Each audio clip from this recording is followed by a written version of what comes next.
जिसके कारण लोग जिंदगी में बहुत सक्सेसफुल हुए हैं, ये है सकारात्मक विश्वास। सोच नहीं, विश्वास होना जरूरी है। पॉजिटिव बिलीव होना, करना बहुत जरूरी है। हमारे दिमाग में नॉर्मली 60,000 थॉट्स आते हैं और इन 60,000 थॉट्स में से 40,000 thoughts on an average negative होते हैं, जो ये बताते हैं उसने मेरे साथ ऐसा किया था, मुझे वैसा करना चाहिए, उसने मेरे साथ वैसा किया था, मैं सबके साथ वैसा करूंगा। लेकिन जो लोग सक्सेसफुल होते हैं वो इन 40,000 थॉट्स को वीड्स की तरह निकाल करके बाहर फेंक देते हैं और बाकी थॉट्स पे काम कर देते हैं। जैसे एक गार्डन में अगर आप ज्यादा देर तक सफाई ना करें तो वीड्स उगाते हैं, वैसे ही एक सबकॉन्शियस माइंड में अगर आप ज्यादा देर तक अपने माइंड को प्रोग्राम ना करें, उसको बताएं ना, सकारात्मक रहने की कला का इस्तेमाल ना करें, तो यहां भी नकारात्मकता आ जाती है।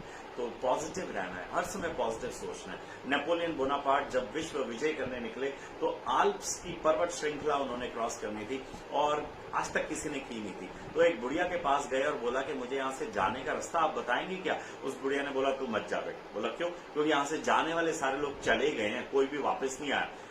नेपोलियन ने फिर भी बोला फिर भी आप मुझे रास्ता बताएं, मैं जाना चाहता हूँ। नहीं नहीं तू मत जा बेटा, तू जा ही नहीं पाएगा। उसने बोला नहीं आप मुझे रास्ता बताएं। फाइनली उसने कई बार बोला तो उस बुढ़िया ने रास्ता बता दिया। नेपोलियन बोनापार्ट ने अपने गले में सबसे महंगी माला जो हीरे जवाहरात की तोड़ करके बुढ़िया को दी और बोला थैंक यू वेरी मच। चल पड़े और उनके एक सिपाही ने उनसे पूछा कि सर मतलब उस बुढ़िया ने तो आपको डिस्करेज किया, ये बोला कि आप जा ही नहीं पाओगे और आपने सबसे महंगी माला उसे दे दी। नेपोलियन बोनापार्ट ने बोला उस बुढ़िया ने जितना मुझे एनकरेज किया उतना लाइफ में आज तक किसी ने नहीं किया। उस बुढ़िया ने बार बार बोला कि मैं जा ही नहीं पाऊंगा, मैं जा ही नहीं सकता हूं, और यही मेरे लिए सबसे बड़ा सकारात्मक विचार है। मुझे जितने लोग बोलते हैं कि मैं वो कर नहीं सकता और मुझे दुनिया में वो सारे काम कर डालने हैं। अफ्रीका में 2 सेल्समैन को भेजा गया जूते बेचने के लिए। पहले वाला नीचे उतरा, उसने बोला अरे यहाँ तो लोगों के पास कपड़े पहनने के लिए भी नहीं है। उसने अपनी कंपनी को वापस ईमेल भेजा कि मैं अगली फ्लाइट से वापस आ रहा हूँ क्योंकि यहाँ लोगों के पास कपड़े पहनने के लिए भी नहीं है, गरीबी बहुत है।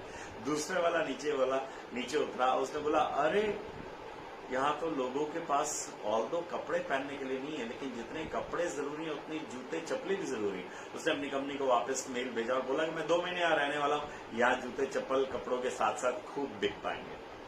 हमारी सोच कैसी है उस पर सब कुछ डिपेंड करता है। आपने अपने दिमाग में, सबकॉन्शियस माइंड में कौन से वाले सुपरवाइजर को ज्यादा काम दिया, जगतजीत सिंह को या जगतहार सिंह को? आप जिसको ज्यादा काम देंगे वो आपको सक्सेसफुल बनाएगा।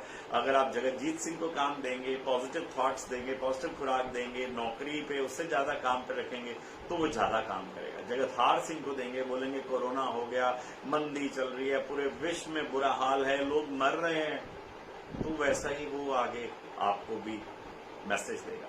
जगतजीत सिंह को मौका दें, ये समय बीत गया है और भी बीत जाएगा, बुरे बुरे समय बीते ये भी बीत जाएगा। जब आप ऐसा सोचते हैं तो आप में सक्सेसफुल होते हैं। डेविड एंड गोलियत की तो आपने कहानी सुनी है ना। डेविड एक छोटा बच्चा था, अपने चाचा के रहने गया, पूरा गांव उस दिन खाली हो रहा था। उसने कहा गांव क्यों खाली हो रहा है? पता चला चाचा ने बताया गोलियत नाम का कल एक राक्षस आने वाला है और सबको खा जाएगा, तो इसलिए सब लोग गांव छोड़ के जा रहे हैं। उसने बोला चाचा तो आप सब लोग मिलकर मुकाबला क्यों नहीं करते? बोला क्योंकि गोलियत बहुत बड़ा है। डेविड ने बोला मुझे गुलेल चलानी बड़ी अच्छे से आती है, मैं गुलेल चला के उसको मार डालूंगा। चाचा ने बोला बेटा देख लो। उसने बोला चाचा आप मेरे पे विश्वास करो। चाचा वहीं रुक गया अपने भतीजे के साथ और पूरा गांव खाली हो गया। अगले दिन गोलियत आया। जैसे ही गोलियत आया, चाचा ने बहुत सारे रात को पत्थर इकट्ठे कर दिए थे, डेविड ने लिए और गुलेल चला करके गोलियत को मार डाला। तो गोलियत मर गया और गांव वालों को पता चला, सब लोग भागे हुए आए, डेविड को अपने कंधे पे बिठा करके पूरे गांव में चक्कर लगाया और डेविड से बोला तुमने ये काम कैसे किया? उसने कहा ये तो बड़ा आसान था, आप ही ने बोला था कि गोलियत बहुत बड़ा राक्षस है, तो मैं उसको गुलेल से जहां भी निशाना लगाता था वो लगता ही लगता था और इस प्रकार से मैंने उसे मार डाला। जिंदगी में जितनी बड़ी समस्या आई उसको जीतना उतना ही आसान है। The bigger the problem the better it is, the smaller the problem the difficult it is. जितना बड़ा मोबाइल होता है ठीक करना उतना आसान होता है कि नहीं होता है? जितना छोटा होता है उतना मुश्किल होता है। जितना बड़ा स्ट्रक्चर, जितनी बड़ी इक्विपमेंट उसे ठीक करना उतना आसान है, जितना छोटा स्ट्रक्चर छोटी इक्विपमेंट उतना आसान नहीं होता है। तो इसलिए जिंदगी में जब बड़ी मुसीबत आए तो बोले आसान है, वो हो गया तो ये भी हो जाएगा। ऐसे ही आप अपनी जिंदगी को पॉजिटिवली खुराक देते रहें, क्योंकि दिमाग एक कंप्यूटर की तरह है।